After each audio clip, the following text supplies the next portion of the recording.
Hello and welcome to some more Star Citizen drama and some further updates on the Crytek versus CIG RSI case. After having part of their case dismissed in the motion of defence, Crytek have filed a second amended complaint, SAC. Let's have a look at what Crytek's updated stance now is.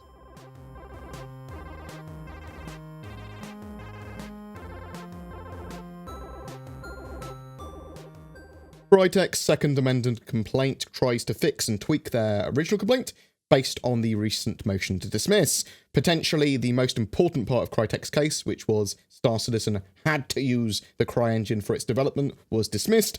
Crytek is going around that slightly by saying CIG were obligated to promote that engine and not promote another engine within 2 years of the GLA, the game license agreement, ending.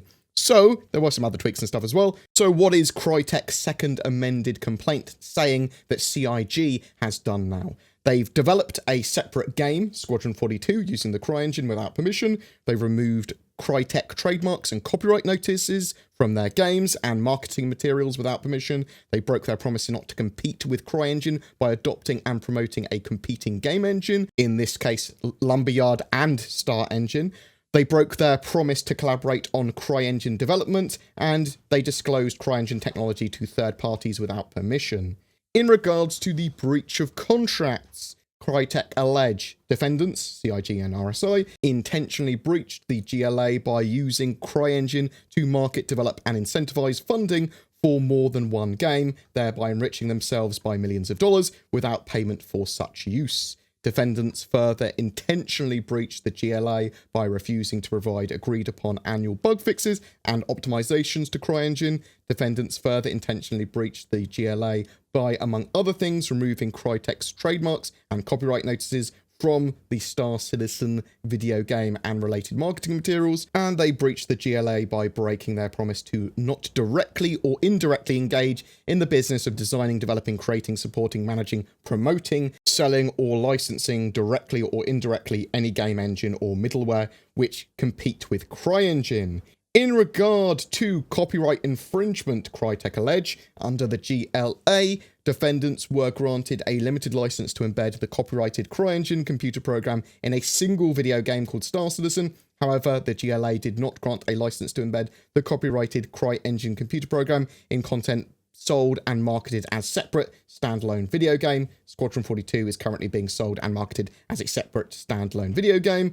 Defendants have intentionally reproduced, displayed, and distributed unauthorized copies of the CryEngine computer program to which they had access to. Such unauthorized copies exceed the permissible license terms and therefore constitute unlawful reproduction, display, and distribution of the CryEngine computer program.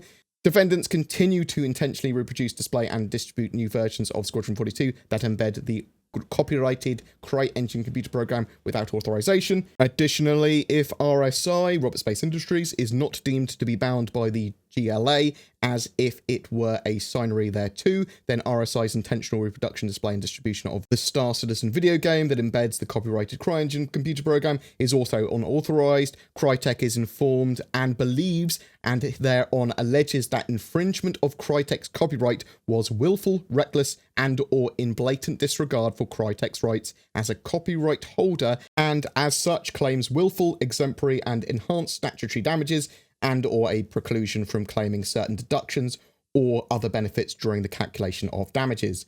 So the prayer for relief, what Crytek are asking for the court to award if they win anything, are direct damages, estimated to be in excess of $75,000, indirect damages, consequential damages, including loss of profits, special damages, costs, fees, and expenses incurred by reason of defendant's breach of contract and copyright infringement, a permanent injunction enjoining and restraining defendants from continuing to possess or use the copyrighted work, and a preliminary and permanent injunction requiring defendants and all those acting in concert or participation with defendants from infringing or encouraging, aiding or abetting others to infringe the copyrighted work. So this could be, you must remove any exclusive CryEngine code that is not part of Lumberyard, for example. It could be that sort of stuff that can be provable that CIG should not be doing still. Awarding actual damages and disengorgement of defendants' profits in an amount to be determined at trial, together with interest, attorney's fees, and costs of suit as provided by law and as set forth in the contracts at issue, profits gained by the infringement, and anything else the court wants to award them. So with this, they could be arguing that CIG only made funds and monies based on CryEngine still being used and Crytek's contribution and it being used for Squadron 42 as well, which is an interesting one to try and argue. Crytek are pushing for discovery as early as they can as well, even before the pleadings are finalised. CIG can file another motion to dismiss if they want on the revised parts of that second amended complaint, which they most likely will, I would suspect, with the promise not to compete with CryEngine by adopting and promoting a competing game engine and disclosing CryEngine technology to third parties without permission. But Crytek want the discovery phase to start now, it looks like, even before it's confirmed what exactly the court will allow to be heard in this case. So in discovery, parties disclose to each other information and documents that may be relevant to the claims and defences in the case. Depositions, expert testimony, document requests like emails, memos, source code, all of that sort of stuff. It's quite burdensome to some companies. CIG aren't going to want to hand over their source code, and providing all the internal memos and any depositions along with legal fees is going to be costly. They want to wait as long as they can, at least until more is known. I mean, so conversely, obviously, Crytek are going to want to get discovery as early as possible so they can start analysing source code. Now, I'm sure some people will argue, well, Crytek just want to see their source code and stuff. It's very unlikely that any sort of like odd espionage or weird stuff like that is happening. They're not going to be able to steal code from CIG. They are just going to be looking at the code to see if any of the CryEngine code that is exclusively part of CryEngine is still there. If they find Lumberyard code, which is also part of CryEngine, well, they can't do anything about that. CIG did file a reply to the second amended complaint saying they might put in a motion to dismiss through some of these issues, but they also said that they take issue with Crytek trying to push forward for discovery early, especially when the court had already stated they would issue the scheduling order for discovery after pleadings had been finalised, which currently they are not. There is a lot Crytek is going to have to prove and then argue, and even if it does have a claim that is reasonable, it will then have to show how much money it is owed, and with the original contract only being 1.85 million euros and free alternatives in the form of Lumberyard as engines available, I think Crytek are going to be hard pressed even if any of their case does have merit. Does the use of the Lumberyard engine and displaying its logo on the splash screen of Star Citizen's Alpha constitute the promotion of the Lumberyard engine in competition of the CryEngine? Or was it just part of the contract actually saying CIG can't make their own engine and then license it out to compete with the CryEngine, literally selling their own engine to other companies to make games with? It's interesting as well because Star Citizen and Squadron 42 have been crowdfunding the game. It's not based on like sales, it's not based on investment, it's not an on-the-shelf release yet. Crytek are basically saying, give us some of that crowdfunding money before you release the game. Surely they'd make a lot more after the game had actually been sold publicly on the shelf, available online and that sort of stuff. But maybe I suppose they're worried at the same time that there will be no traces left of CryEngine code if they wait too long. And Squadron 42 isn't even out. There have been no versions available to the public to play. I think one of the major worries I was reading online from people was that there might be an injunction. And if you see Crytek trying to put an injunction to prevent sales or release of Squadron 42 or Star Citizen until they've gone through the source code, and even then potentially delaying that process as long as they could, that would smell more likely to me like they're trying to get a settlement and trying to push that settlement up, trying to burden CIG as much as they can, although they'd have to prove in court why they'd need an injunction for that. On the other hand, if CIG did move over to the Lumberyard when they say they did, and the contract is found to also have included Squadron 42, as the contract does suggest that it is, then it's incredibly easy for CIG to prove at court.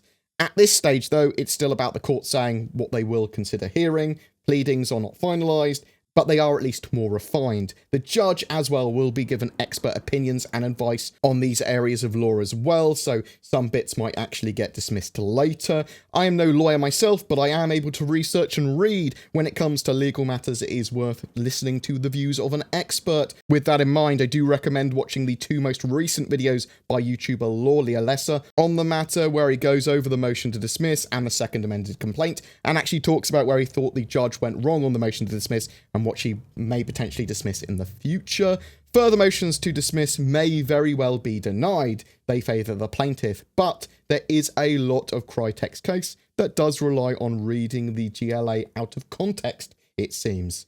Is this a problem for Star Citizen and Squadron 42? Well, probably not. Even if found in Crytek's favour on some of the points, they will have to pay Crytek some money, but a provable, reasonable amount, and potentially have to remove any offending code, which is not a problem, unless large parts of the game are still written in CryEngine, which again is unlikely, and it's very likely that if they did have to pay Crytek even a small amount of money, they most likely could have that delayed until after the game's released to actually pay, so it wouldn't come out of any backer money, any money that's there to fund the game. I'll update you if anything major changes with the case. Please feel free to discuss the case in the comments below, but please be civil. Some people, I'm sure, will have doomsday prophecies, others will be like, well, it's a slam dunk.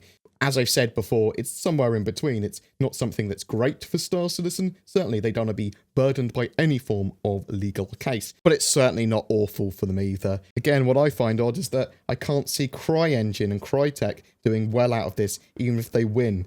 Like, even if they won entirely, the best possible circumstance is that lots of other game devs would choose not to use their engine. They'd probably use Lumberyard instead, and more gamers probably wouldn't buy their games out of principle. It's just an odd one, that's all.